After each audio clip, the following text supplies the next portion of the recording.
The surprise attack on Iran started with deception. دوو میدیای ئەمریکی ڕاپۆرتێکی نیانیان لەبارەی هێرشەکانی ئەو وڵاتە بۆ سەر ئێران بڵاو کردەوە کە پێچەوانەی لێدوانەکانی دۆناڵد ترامپ و بەرپرسانی ئیدارەکەیەتی لەبارەی لەناوبردننی توانە ئاتۆمیەکانی ئێران.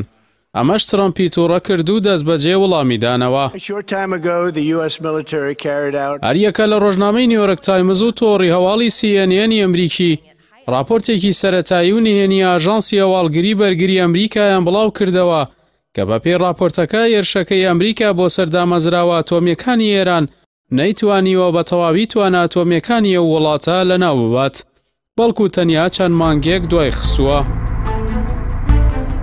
ئەم دوو میدیایی ئەمریکا لە زاری چەند بەرپرسێکی وڵاتەکەوە ئەوەیان ئاشکرا کردووە بۆردومانەکەی واشنتۆن تەنها دەواازەی دامەزراوە ئاتۆمیەکانی لە فۆردۆ و نەتەنز و ئەسفەهان داخستووە، بەڵام نەیتوانیوە ژێرخانی ئەو دوو دامەزراوەیە لەناو ببات کە لە ژێر زەوی و لە ناوچەی شاخاویدا پارێزراون. باسی لەوەش کردووە بەپێی ئاژانسی هەواڵگری بەرگری ئەمریکا بەرنامە ئاتۆمیەکەی ئێران لانی کەم 6 مانگ دوا کەوتووە، ئەمەش بەراورد بە پێش هێرشەکەی ئەمریکا کە بەپێی خەمڵاندنەکانی ئێران تەنیا پێویستی بە 3 مانگ بووە بۆ دروستکردنی بۆمبی ئەتۆمی. بەپێی راپۆرتەکە ئێران پێش هێرشەکەی ئەمریکا یۆرانیۆمە پیتێنراوەکانی بۆ چەند شوێنێکی نهێنی گواسووەتەوە، ئەمەش یاری دەدەر بووە لە کەمکردنەوەی زیانەکان لە کاتی بۆردومانەکەی ئەمریکا. ئەو کات ڕۆژنامەی نیویۆرک تایمز ئاماژەی بەوە کردووە بڕیار بوو ڕۆژی سێشەممەی ڕابردوو کۆنگرێسی ئەمریکا راپۆرتێک لەبارەی ئەنجامی کۆتایی هێرشەکەی ئەمریکا بۆ سەر ئێران و زیانەکانی بەدەست بگات، بەڵام ئەم کارە بۆ پێنجشەممە دواخراوە.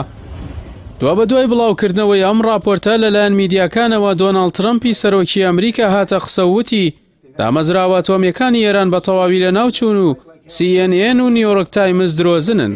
وتشی تۆڕی CNN درۆزن بە ئاوکاری نیویۆرک تایمزی شکست خوارد و هەوڵەکانیان یەخستووە بۆ شێواندنی ناوبانگی یەکێک لە هێرشە سەربازیە سەرکەوتوەکانی مێژوو.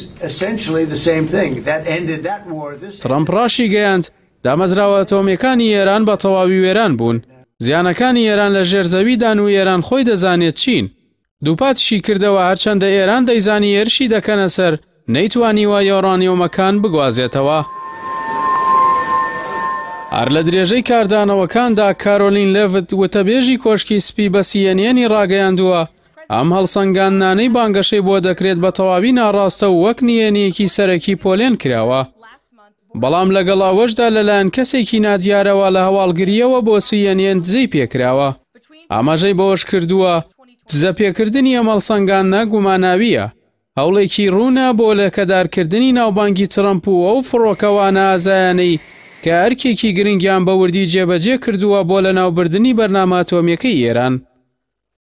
ئەم مشتومڕەی ئەمریکا لەبارەی لە ناوبردنیان دواخستنی بەرنامە ئاتۆمیەکەی ئێرانەوە بەڕێوە دەچێت، ئێرانیش لە ڕێ عەباس عێراقچی وەزیری دەرەوەی دووپاتی کردەوە تاران لە بەرنامە ئاتۆمیە ئاشتی خوازەکەی بەردەوام دەبێت و دیشی گەڕانەوە بۆ دانوستان بەندە لەسەر ئەوەی قەوارەی زایۆنی بە تەواوی هێرشەکان بۆ سەرخاکی ئەو وڵاتە ڕابگرێت.